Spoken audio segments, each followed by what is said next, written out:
फिर से आप सभी विद्यार्थियों को मस्ट वेलकम है मैथ वाला चैनल में। तो ये जो चैनल है स्पेशल फॉर मैथ के लिए है। किसके लिए है? मैथ के लिए। मैथ बोले तो शाहिद सर। तो इसके पहले वाले क्लास में मैंने आपको उदाहरण नंबर 2 बताया था, क्लास 12 का मैथ रिलेशन का। आज मैं आप लोग बताने जा रहा हूँ उदाहरण नंबर 3। ये इस प्रकार क्वेश्चन दिया है। मान लीजिए कि एल किसी समतल में स्थित समस्त रेखाओं का एक समुच्चय है। क्या बोल रहा है जी? मान लीजिए कि एल किसी समतल में स्थित समस्त रेखाओं का एक समुच्चय है तथा ये जो डिफाइन है रिलेशन जो आर दिया है L coma L2 such that इस प्रकार है कि एल जो L1 L2 पर लंब है, यानी कि L1 लंब क्या है जी? परपेंडिकुलर L2 है।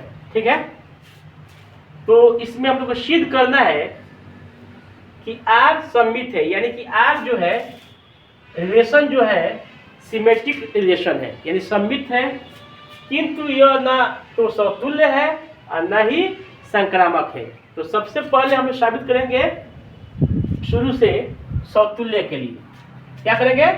समतुल्य के लिए। तो देखा जाए 4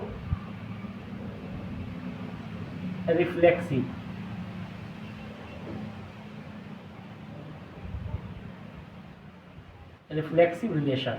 ध्यान दीजिएगा गौर से, यानी कि समतुल्य संबंध के लिए। समतुल्य संबंध के लिए सबसे पहले हम किसके लिए करेंगे बाबू? समतुल्य संबंध के लिए। तो इसमें दिया है कि एल जो है L2 पर लंब है, यानी कि बाबू L1 परपेंडिकुलर L1 होगा, तभी क्या होगा? ये रिफ्लेक्सिव होगा। ये बताइए, खुद कोई आदमी खुद पर लंब हो सकता है? या रेखा सपोज कीजिए ये आपकी एक लाइन है L1, क्या खुद ये L1 पर लंब हो सकता है? क्या खुद ये L1 पर लंब हो सकता है? इस तरह हो सकता है? नहीं हो सकता है, ये नहीं हो सकता है। इसलिए L1 पर लंब नहीं होगा। L1 does not belongs to R, इसलिए यह समतुल्य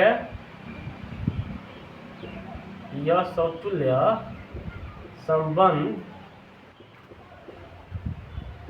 नहीं है।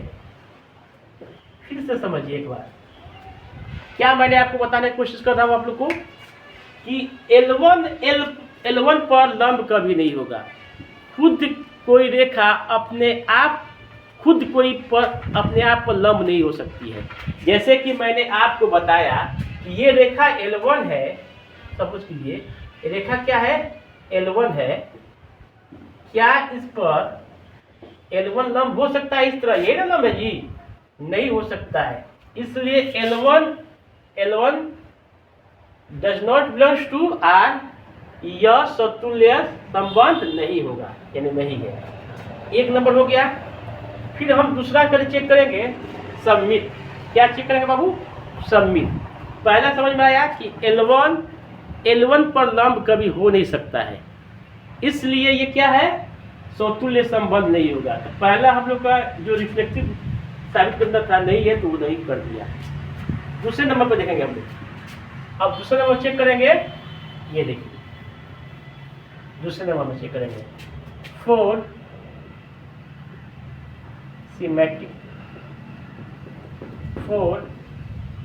Symmetric relation. ध्यान दीजिए गौर से, एकदम ध्यान देने वाली बातें हैं। अब देखिए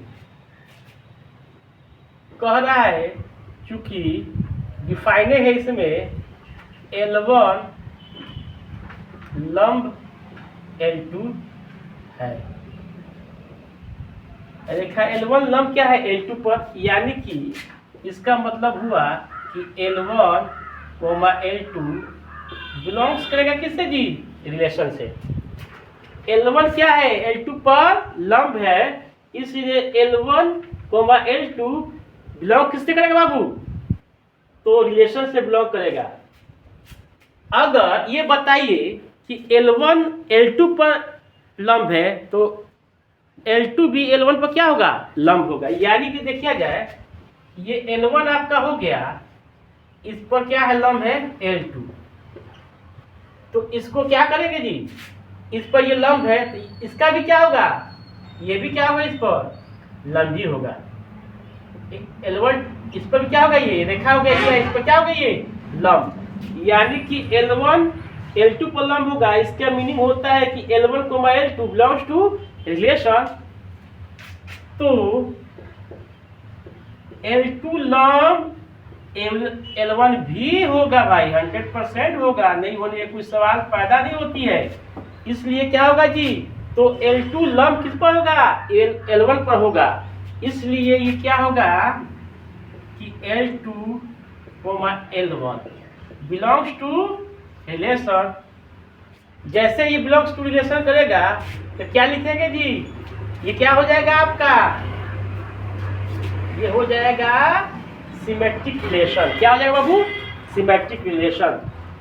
तो हम क्या समझे जी, पहला समझे समतुल्य संबंध, दूसरा क्या समझे हम लोग, सिमेट्रिक रिलेशन यानी कि सममित संबंध। अब हम तीसरा भी समझेंगे, फोर्थ ट्रांजिटिव। ध्यान दीजिएगा, ट्रांजिटिव रिलेशन। अब ट्रांजिटिव रिलेशन के लिए देखेंगे हम लोग, तो L1 लंब है L2 पर, क्या है जी, L1 लंब है L2 पर, तो इसका मतलब हुआ कि L1 L2 belongs to relation. फिर एक मैंने मान लिया क्या बाबू, L3, तो L2 लंब है किस पर, L3 पर, तो इसका मतलब हुआ कि L1 L2 L3 belongs to relation. अब ध्यान दीजिएगा, एक क्या हुआ, ये एक रिलेशन आपका मैंने माना। ध्यान दीजिएगा कि L1 ये हो गया, गौर से देखिए, छोटा सा आइए, L1 ये हो गया, इस पर लंब क्या है, L2 है। अब फिर बोल रहा है कि L2 पर क्या है, L2 पर लंब क्या है, L3, तो यहां से एक लंब डाल दिया मैंने L3। अब बताइए क्या L1 L2 पर लंब है, L2 L3 पर लंब है, तो ये दोनों में क्या संबंध रहेगा, ये लंब नहीं हो गए, L1 समानांतर होगा L3 के। दो तो कंडीशन सेटिस्फाइड कर रहा है, L1 लंब है L2 पर, L2 लंब है L3 पर, लेकिन तीसरा कंडीशन, L1 लंब नहीं है L3 पर, L1 समानांतर किसका है, L3 का पर। तो L1 क्या है जी, L1 समानांतर है L3 पर, समानांतर है, इसलिए यह संक्रामक नहीं है, यह संक्रामक संबंध नहीं है। आया समझ में, तो साबित हुआ, देखिए जैसे कि पहला हम लोग साबित करना था क्या, समतुल्य नहीं है, संक्रामक नहीं है, लेकिन सम्मित है, तो सम्मित यहाँ पर साबित कर दिया है, संक्रामक नहीं है और समतुल्य नहीं है। तो तीसरा उदाहरण मुझे आशा है कि आप लोग को 100% समझ में आई होगी। थोड़ा सा वीडियो को क्या कीजिएगा, शेयर कीजिएगा दबाकर, और लाइक कीजिएगा और सब्सक्राइब भी कर दीजिएगा। आप लोग से हम्बल रिक्वेस्ट है, अगर आप लोग शाहिद सर से लगातार 8 महीने जुड़े होंगे तो 100 में 100 लाने से कोई बचा नहीं सकता है आपका। मैथ में तो शाहिद सर, सभी स्टूडेंट को मैथ वाले चैनल पर मस्ट वेलकम है। जब तक के लिए जय हिंद, जय भारत। फिर नेक्स्ट वीडियो में हम लाएंगे उदाहरण नंबर 4 लेकर और बेहतर तरीका से आपको समझाऊंगा। जय हिंद, जय भारत।